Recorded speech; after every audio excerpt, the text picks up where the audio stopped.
Mən bu mahnımı İmişlidən dəyərli qardaşımız Rüfətə həsr edirəm.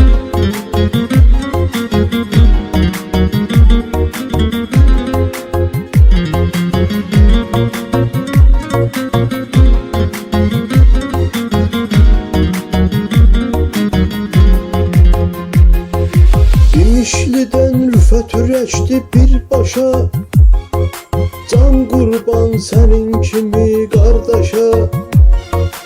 Sən qədəşə diqqətə sobunludur, layiqincə hörmətə sobunludur. Sən qədəşə diqqətə sobunludur, layiqincə hörmətə sobunludur.